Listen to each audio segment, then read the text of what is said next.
He told me he loved me the night before he cheated, and that lie still echoes in my bones. I remember the cold glow of my phone screen when the messages popped up. Her name, his words, their plans, their laughter. My birthday was less than 24 hours away, and he was busy making memories with someone who used to stand in my kitchen and call me sis. My breath caught like a fist around my ribs. I didn't scream. I didn't cry. I didn't even move. I just stared, frozen, while my chest felt like it was collapsing inward. When he came home, he smelled like her perfume, a sickly sweet vanilla that used to make me smile. He didn't even bother to hide it. "You okay?" he asked, tossing his keys on the counter, pretending everything was normal, pretending he wasn't carrying someone else's lipstick smudge on his neck. I told him yes. My voice didn't even shake. Something inside me had gone so quiet it was almost dead.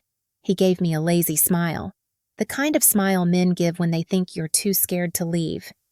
"Don't stay up too late," he said. "Big day tomorrow." He hugged me from behind, and I stood there like a mannequin while his arms wrapped around a version of me that didn't exist anymore.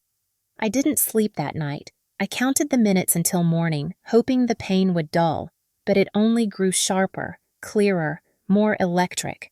When he handed me a cheap gift bag the next day, like I was some afterthought he picked up at a gas station, I just nodded.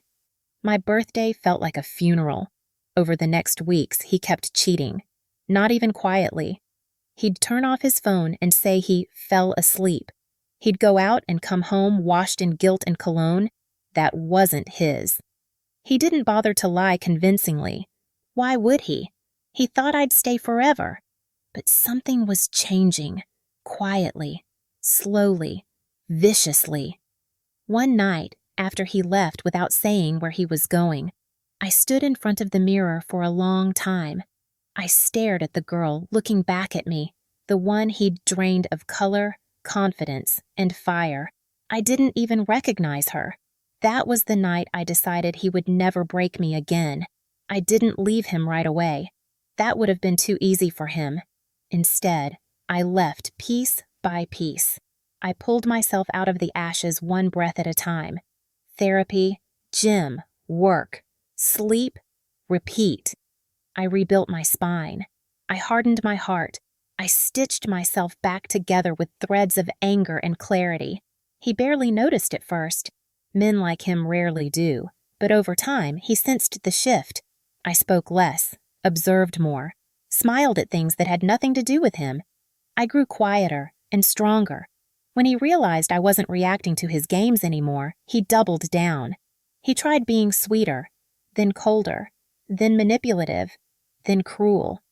He kept changing tactics like a man trying to plug holes in a sinking ship. But I was already gone. The day I finally walked out, he barely looked up from his game controller. "You'll be back," he said, not even pausing the screen.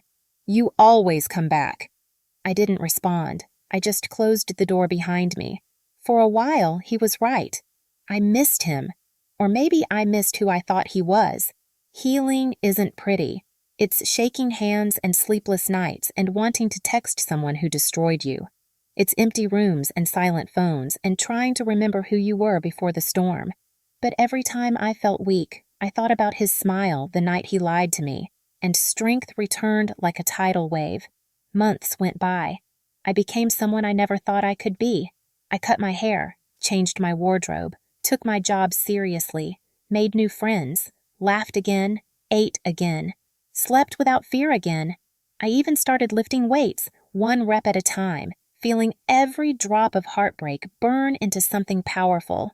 And then, exactly 1 year after the night he cheated before my birthday, I was invited to a friend's engagement party. I almost didn't go. Crowds still made me anxious, but something nudged me there. Something quiet. Something ready. When I walked in, all eyes shifted toward me. It was subtle at first. 2 girls whispering, a guy straightening his shirt. People doing that slow double take they don't realize they're doing. I felt taller somehow, brighter, almost dangerous. And then I saw him. He was standing near the back, drink in hand, surrounded by people he used to pretend were just friends. His smile faded like someone pulled the plug on him. His jaw tightened, his eyes widened just a little, just enough for satisfaction to curl through my chest. He walked toward me slowly like he wasn't sure I was real. "Wow," he said, breath unsteady. "You look different." "I know," I said. He studied me like he was seeing me for the first time. Not the girl he broke, not the girl he thought would chase him forever. This was a woman he had no power over. He swallowed. "How have you been?" "Better," I answered. "A lot better." He tried to laugh, but it cracked halfway out. You look really good." His voice dropped lower, more desperate. "I've been meaning to call you." "No," I said softly. "You haven't." He froze. And then the truth hit him, hard. You could see it crash across his face, the realization that I had outgrown him so violently he couldn't even reach where I stood now. He saw the strength in my posture, the peace in my smile, the glow he thought he'd stolen forever. His voice trembled. "Can we talk?" "We just did," I said. He blinked fast, like he was trying to wake up from a nightmare. "Please. I messed up. I know I did. I was stupid. I thought you'd always be there." "But I'm not," I said. His throat bobbed as he swallowed. "I want another chance." I leaned in just a little, close enough for him to feel the truth cut through the air. "You had your chance. You burned it. And then you danced around the ashes." His eyes filled with something I'd never seen on him before. Fear. Not of losing me, but of seeing what I'd become without him. He reached for my hand, but I stepped back. And that tiny step broke him. People around us didn't hear our words, but they saw everything. His expression. My calm, the reversal of power, the karma settling around him like cold dust. He whispered, almost begging now, "Come on, don't do this." "I'm not doing anything," I said. "This is just the part where you finally feel what I felt." He opened his mouth, but no words came out. His entire world seemed to cave in. The crowd didn't notice, but I did.